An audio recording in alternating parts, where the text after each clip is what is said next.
नमस्कार, बहुत स्वागत है आपका। मार्गशीर्ष माह के शुक्ल पक्ष की एकादशी को मोक्षदा एकादशी कहते हैं। मोक्षदा एकादशी हिंदू धर्म में इसे पितरों को मोक्ष दिलाने वाली एकादशी के नाम से भी जाना जाता है। मान्यता है कि मोक्षदा एकादशी के दिन व्रत रखने से सभी मनोकामनाएं पूर्ण होती है और द्वापर युग में इसी दिन भगवान श्री कृष्ण ने कुरुक्षेत्र में गीता का ज्ञान दिया था। इसलिए इस दिन गीता जयंती भी मनाई जाती है। इस बार मोक्षदा एकादशी 3 दिसंबर शनिवार को मनाई जाएगी। शुभ मुहूर्त क्या है? देखिए, मोक्षदा एकादशी 3 दिसंबर की सुबह 5:39 पर शुरू होगी और समापन 4 दिसंबर की सुबह 5:34 पर होगी। मोक्षदा एकादशी का पारण 4 दिसंबर यानी अगले दिन उदया तिथि के अनुसार किए जाएंगे। 4 दिसंबर को सुबह 6 बजे से सुबह 8 बजे के मध्य। महत्व क्या है? पूर्वजों को मोक्ष दिलाने के लिए इस दिन विशेष पूजा की जाती है और इस व्रत को रखने से मनुष्य के पापों का नाश होता है। और मान्यता है भगवान श्री कृष्ण ने अर्जुन को गीता का संदेश भी इसी दिन दिया था। तो इस दिन महर्षि वेद व्यास की भी विधि पूर्वक पूजा की जाती है। तो 10वीं तिथि से ही व्रत का शुरुआत हो जाता है। इस दिन विशेषकर गाय के निमित्त कुछ खास निकाले जाते हैं। गाय की विशेष पूजा की जाती है। चलिए जानते हैं विस्तार से कैसे करेंगे पूजा। देखिए, इस व्रत को अगर आप रखते हैं तो आपके सारे पाप समाप्त हो जाते हैं। व्यक्ति पारिवारिक सुख पाता है। मान्यता है इस व्रत को रखने से 88,000 ब्राह्मणों को भोजन करवाने के इतना पुण्य फल प्राप्त होता है और इस व्रत को रखने से हर कार्य में सफलता मिलती है, आपको सिद्धियां मिलती है। भगवान श्री हरि विष्णु की इस दिन विधि विधान से पूजा की जाएगी और जीवन की हर मुश्किलों से बाहर निकालने के लिए आपको रास्ता बताएगी। सुबह सुबह स्नान करके या तो आप पवित्र नदी सरोवर में स्नान करें या फिर घर में ही नहाने के पानी में गंगा जल डालकर नहाएं। अगर गंगा जल ना हो तो आप बिल्वपत्र डालकर भी नहा सकते हैं। समस्त तीर्थों के स्नान के इतना पुण्य फल की प्राप्ति होती है। इसके बाद आप भगवान सूर्य को 1 लोटा जल में 1 चुटकी हल्दी डालकर जरूर अर्पित करें। इस दिन भगवान श्री हरि विष्णु के निमित्त तुलसी जी की विशेष पूजा आराधना की जाएगी, पर तुलसी के पत्ते तोड़ना नहीं है और ना ही तुलसी के पौधे को छूना है। इस बात का ध्यान रखें। अगर जीवन में कोई अपना आपसे रूठ गया है, कोई अनबन हो गई है, आप चाहते हैं कि अपनों से जो परेशानी है, तकरार है, चाहे वो कैसा भी रिश्ता हो, वो समाप्त हो जाए, तब आप भगवान श्री हरि विष्णु की जब आप पूजा कीजिएगा तब एक छोटा सा प्रयोग करें। दक्षिणावर्ती शंख में थोड़ा जल भर लें और थोड़ा सा गंगा जल भर कर आप रखें और भगवान श्री हरि विष्णु की विधि पूर्वक पूजा करें। पूजा के बाद जो शंख में आपने जल रखा है उसको प्रसाद के रूप में ग्रहण कर लें। संभव हो तो उस व्यक्ति को भी वो जल थोड़ा सा दे दें जिनसे आप चाहते हैं आपका रिश्ता बेहतर हो। ऐसा करने से आपके अनबन समाप्त हो जाएंगे और रिश्ते बेहतर हो जाएंगे। सुख सौभाग्य की प्राप्ति के लिए, अच्छे स्वास्थ्य के लिए तुलसी के पौधे की मिट्टी में जल अर्पित करें। याद रखिए, आप मिट्टी में जल अर्पित करें और जो पास में आपकी मिट्टी गीली हो गई है पौधे के पास, उससे अपना भी तिलक करें, घर के सभी लोगों का तिलक करें। सौभाग्य बढ़ेगा, स्वास्थ्य उत्तम रहेगा और साथ ही थोड़ी सी मिट्टी आप किसी कागज की पुड़िया में बांधकर धन स्थान पर रख दें, धन बढ़ता जाएगा। किसी भी तरह का आपके धन को, आपके जीवन की मुश्किलों को नज़र नहीं लगेगा और मुश्किलें समाप्त हो जाएगी। संतान को लेकर अगर आपके जीवन में किसी तरह की समस्या है, परेशानी है, संतान का विवाह चाहते हैं, संतान का करियर के लिए, तब एक छोटा सा काम करें। आप एक पीले रंग का कपड़ा या धागा ले लें, उस पर हल्दी के छींटे मारकर भगवान श्री हरि विष्णु को भेंट कर दें। पतला कपड़ा लीजिएगा या आप धागा ले लें आपको। इसके बाद आप संतान के जीवन की समस्या, परेशानी समाप्त करने की उनसे प्रार्थना करें। यकीन मानिए, संतान के जीवन की हर मुश्किल समाप्त हो जाएगी। और इस दिन क्रोध तो बिल्कुल भी ना करें, किसी का अपमान ना करें, झगड़े लड़ाई वाद विवाद से दूर रहें।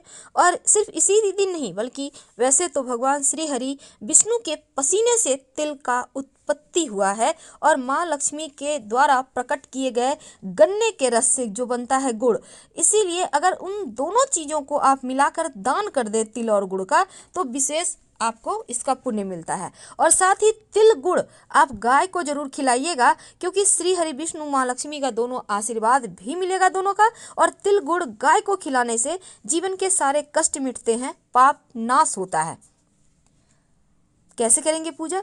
देखिए, जल में तिल मिलाकर या गंगा जल की बूंदे डालकर स्नान कीजिए। भगवान की आप जैसे पूजा करते हैं वैसे ही कीजिए, लेकिन ओम नमो भगवते वासुदेवाय का खूब जप कीजिएगा, या फिर भगवान श्री कृष्ण का नाम उच्चारण करते हुए भगवान को विधि पूर्वक पूजन कर अर्घ्य दें। सबसे पहले तो सुबह सुबह सूर्योदय के पहले उठे, अपने घर के मुख्य दरवाजे पर गंगा जल का छिड़काव करें। अगर गंगा जल ना हो तो सिर्फ आप सादा पानी प्लेन वाटर भी डाल सकते हैं। इसके बाद आप अपने घर के मुख्य दरवाजे पर आम के पत्तों का बंधनवार तोरण जरूर लगाएं, या अशोक के पत्तों का भी लगा सकते हैं। और फिर स्नान वगैरह करके घर के मुख्य दरवाजे पर शुभ मंगल प्रतीक चिन्ह बनाएं। चाहे तो हल्दी चावल के सहायता से भी बना सकते हैं, या सिंदूर तेल या सिंदूर घी मिक्स करके भी बना सकते हैं। फिर आप पूरे घर में जल में एक बर्तन में पात्र में जल ले लें। जल में एक चुटकी हल्दी डाल दें। अब इस जल को पूरे घर में छिड़काव करें, ताकि आपका घर सुखदायक हो जाए और नकारात्मक ऊर्जाएं दूर चली जाए। इसके बाद आप सबसे पहले तो व्रत रखने का संकल्प लें। अपने घर में पूजा स्थान पर बैठें, पहले भगवान की तस्वीर अच्छे से साफ कर लें। इसके बाद आप गंगा जल का छिड़काव करें या पवित्र जल का छिड़काव करें। फिर आप भगवान को रोली, चंदन, पीले रंग से यानी कि आप हल्दी से कलर कर लें। इसके बाद पीले फूलों से भगवान का श्रृंगार कीजिए और फिर उनको भोग लगाइए। भगवान विष्णु को तुलसी के पत्ते उनके भोग में जरूर दीजिएगा, वरना आपका पूजा वो स्वीकार नहीं करेंगे। इसके बाद भगवान श्री गणेश जी महाराज, भगवान विष्णु, माँ लक्ष्मी तीनों की आरती करें। ये था सिंपल तरीका आपके पूजा करने का।